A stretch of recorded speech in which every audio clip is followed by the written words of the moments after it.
क्या आपको पता है कि आपका लगभग 60% डीएनए एक केले के साथ मिलता है? सुनने में अजीब लगता है, लेकिन यह सच है। यह दिलचस्प बात एक गहरी सच्चाई को उजागर करती है। पृथ्वी पर सब जीवन एक दूसरे से जुड़ा है। हम सबका एक कॉमन एंसेस्टर है, एक ऐसा सिंगल सेल्ड ऑर्गेनिज्म जो अरबों साल पहले रहता था। यह ऐसे आपको समय के एक सफर पर ले जाएगा। हम पृथ्वी पर जीवन की ओरिजिन्स एक्सप्लोर करेंगे। हम लूका यानी लास्ट यूनिवर्सल कॉमन एंसेस्टर की फैसिनेटिंग दुनिया में जाएंगे और हम यह अनकवर करेंगे कि वैज्ञानिकों ने कैसे नॉन लिविंग मैटर से लाइफ के इमर्जेंस की कहानी को जोड़ा है। जीवित होने का असली मतलब क्या है? इस रोमांचक एडवेंचर के लिए तैयार हो जाइए।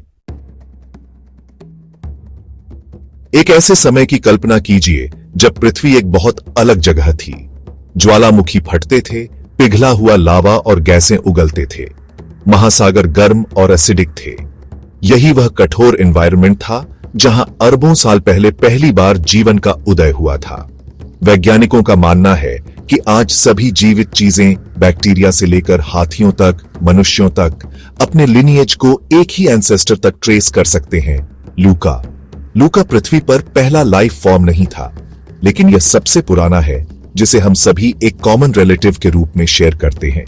यह सिंगल सेल्ड ऑर्गेनिज्म उल्लेखनीय रूप से सिंपल था, लेकिन इसमें वे एसेंशियल कैरेक्टरिस्टिक्स थीं जो जीवन को डिफाइन करती हैं, जो अरबों वर्षों के एवोल्यूशन से गुजरी हैं। लूका को समझना हमारे अपने अस्तित्व के रहस्यों को सुलझाने के लिए जरूरी है। यह पृथ्वी पर जीवन की कहानी के शुरुआती चैप्टर्स की एक झलक देता है। विज्ञान के सबसे बड़े सवालों में से एक यह है कि निर्जीव पदार्थ से जीवन कैसे पैदा हुआ। यह प्रक्रिया, जिसे एबियोजेनेसिस कहा जाता है, एक रहस्य बनी हुई है, लेकिन वैज्ञानिकों ने उन कंडीशंस को समझने में महत्वपूर्ण प्रगति की है जो जीवन के इमर्जेंस का कारण बनी होंगी। एक प्रिमोर्डियल सूप की कल्पना कीजिए जो ऑर्गेनिक मॉलिक्यूल्स से भरपूर है, बिजली और अल्ट्रावायलेट रेडिएशन से लगातार बॉम्बार्डमेंट हो रहा है। इस कैओटिक एनवायरनमेंट में सिंपल ऑर्गेनिक मॉलिक्यूल्स अधिक कॉम्प्लेक्स स्ट्रक्चर्स में असेंबल हो सकते थे। लाखों वर्षों में ये स्ट्रक्चर्स अंततः सेल्फ रेप्लिकेटिंग मॉलिक्यूल्स बना सकते थे। ये मॉलिक्यूल्स जो खुद की कॉपी बनाने में सक्षम हैं, जीवन के प्रिकर्सर्स रहे होंगे। जैसा कि हम जानते हैं, निर्जीव पदार्थ से पहली लिविंग सेल तक का सफर लंबा और जटिल था, लेकिन उन कंडीशंस को समझना जिसने इसे संभव बनाया, जीवन की उत्पत्ति को जानने में एक की स्टेप है। सदियों से लोग स्पॉन्टेनियस जनरेशन के विचार में विश्वास करते थे। यह एक ऐसा सिद्धांत था जिसने कई वैज्ञानिकों और दार्शनिकों की कल्पना को मोहित कर लिया था। इस विचार ने प्रस्तावित किया कि जीवित चीजें निर्जीव पदार्थ से अनायास उत्पन्न हो सकती हैं। यह एक आकर्षक लेकिन गलत फहमी पर आधारित धारणा थी। उदाहरण के लिए, यह सोचा गया था कि सड़ते हुए मांस पर मैगट्स जादुई रूप से दिखाई देते हैं। यह एक आम दृश्य था जिसने इस विचार को और भी मजबूत किया। हालांकि वैज्ञानिकों ने इस विचार पर सवाल उठाना शुरू कर दिया। वे जानना चाहते थे कि क्या वास्तव में ऐसा हो सकता है। उन्होंने ऐसे एक्सपेरिमेंट्स किए जिन्होंने इन लॉन्ग हेल्ड बिलीफ्स को चुनौती दी। इन प्रयोगों ने वैज्ञानिक समुदाय में एक नई सोच को जन्म दिया। ऐसे ही एक पायोनियर थे इतालवी फिजिशियन फ्रांचेस्को रेडी। उन्होंने अपने समय के प्रचलित विचारों को चुनौती देने का साहस किया। 17वीं शताब्दी में उन्होंने मांस के जार के साथ एक एक्सपेरिमेंट किया। यह प्रयोग उनके वैज्ञानिक दृष्टिकोण का एक महत्वपूर्ण उदाहरण था। कुछ जार खुले छोड़ दिए गए, कुछ सील कर दिए गए और कुछ कपड़े से ढक दिए गए। यह एक सरल लेकिन प्रभावी तरीका था।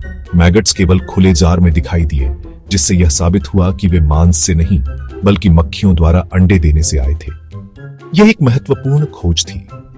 रीडी का एक्सपेरिमेंट स्पॉन्टेनियस जनरेशन को खारिज करने में एक महत्वपूर्ण कदम था।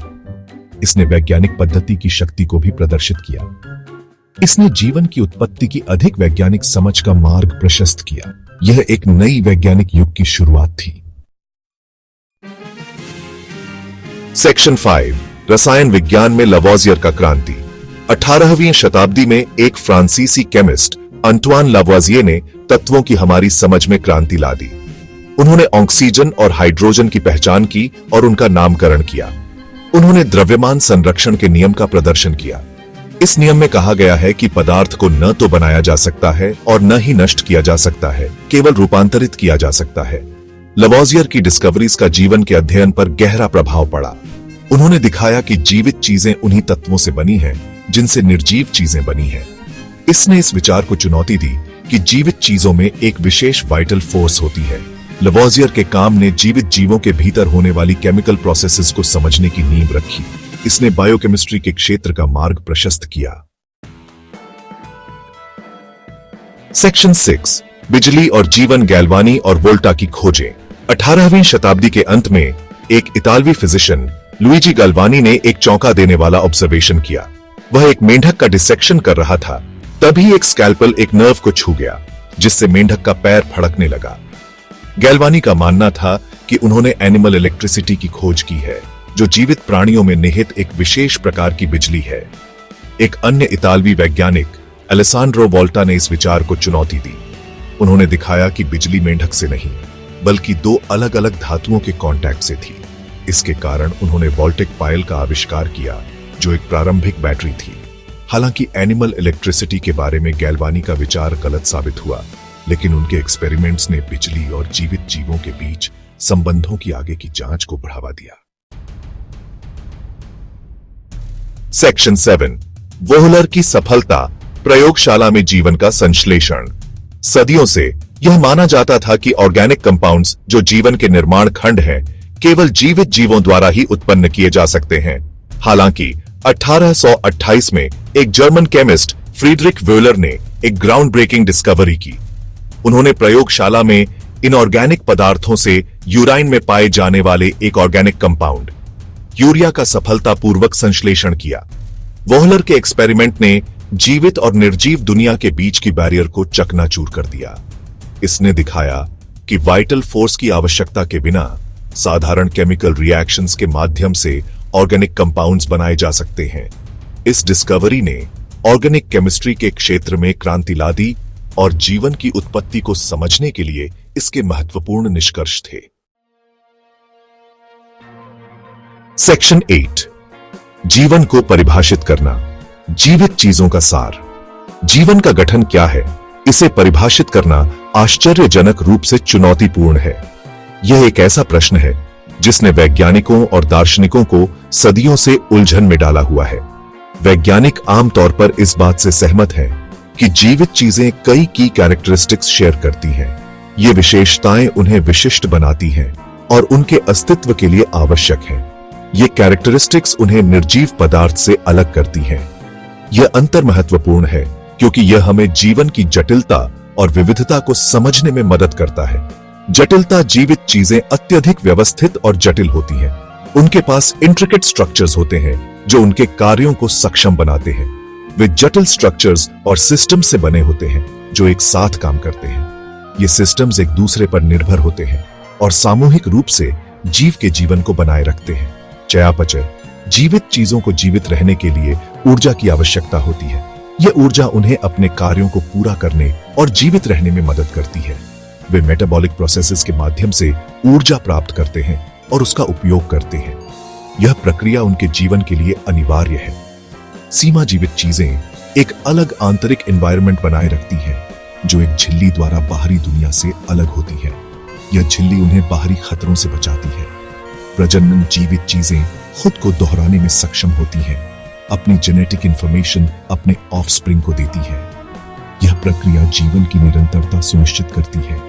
ये 4 मानदंड जीवन के सार को समझने के लिए एक फ्रेमवर्क प्रदान करते हैं। यह फ्रेमवर्क हमें जीवन की मूलभूत विशेषताओं को पहचानने में मदद करता है। हालांकि हमेशा अपवाद और एज केसेस होते हैं जो हमारी परिभाषाओं को चुनौती देते हैं। ये अपवाद हमें जीवन की परिभाषा को और अधिक गहराई से समझने के लिए प्रेरित करते हैं। उदाहरण के लिए, वायरसेस जीवित और निर्जीव संस्थाओं के बीच की रेखाओं को धुंधला करते हैं। वे जीवित चीजों की कुछ विशेषताएं प्रदर्शित करते हैं, लेकिन अन्य का अभाव होता है। उनमें जीवन की कुछ विशेषताएं होती हैं, लेकिन अन्य का अभाव होता है। यह हमें जीवन की परिभाषा पर पुनर्विचार करने के लिए मजबूर करता है। सेक्शन 9, पेनिस्पर्मिया, ब्रह्मांड से जीवन के बीज। जबकि पृथ्वी पर जीवन की उत्पत्ति एक रहस्य बनी हुई है, वैज्ञानिकों ने कई थ्योरीज प्रस्तावित की है। एक दिलचस्प थ्योरी यह प्रस्तावित करती है कि जीवन की उत्पत्ति ब्रह्मांड में कहीं और हुई होगी और इसे पृथ्वी पर पहुंचाया गया होगा। यह विचार हमारे अंडरस्टैंडिंग को चुनौती देता है। यह थ्योरी, जिसे पैनस्पर्मिया के रूप में जाना जाता है, बताती है कि सूक्ष्म जीव या यहां तक कि जटिल ऑर्गेनिक मॉलिक्यूल्स कॉमेट्स या एस्टेरॉइड्स पर सवारी कर सकते थे। ये खगोलीय पिंड जीवन के वाहक हो सकते हैं। पृथ्वी पर प्रभाव डालने पर ये खगोलीय पिंड जीवन के इन बीजों को हमारे ग्रह पर जमा कर सकते थे। यह प्रक्रिया लाखों वर्षों में हो सकती है। पैनस्पर्मिया का समर्थन करने वाले साक्ष्यों में उल्कापिंडों में ऑर्गेनिक मॉलिक्यूल्स की खोज और अंतरिक्ष की कठोर परिस्थितियों में जीवित रहने के लिए कुछ सूक्ष्म जीवों की क्षमता शामिल है। वैज्ञानिकों ने पाया है कि कुछ सूक्ष्म जीव अत्यधिक तापमान, विकिरण और निर्वात जैसी कठोर परिस्थितियों में भी जीवित रह सकते हैं। जबकि पैनस्पर्मिया इस सवाल का जवाब नहीं देती है कि जीवन की उत्पत्ति कैसे हुई, यह इस संभावना पर एक आकर्षक पर्सपेक्टिव प्रदान करती है कि जीवन ब्रह्मांड में व्यापक हो सकता है। यह विचार कि जीवन के बीज ब्रह्मांड में कहीं और से आ सकते हैं, हमें यह सोचने पर मजबूर करता है कि शायद हम इस विशाल ब्रह्मांडीय विस्तार में अकेले नहीं हैं। शायद हम इस विशाल ब्रह्मांडीय विस्तार में अकेले नहीं हैं। यह विचार हमें ब्रह्मांड के रहस्यों को और गहराई से समझने के लिए प्रेरित करता है।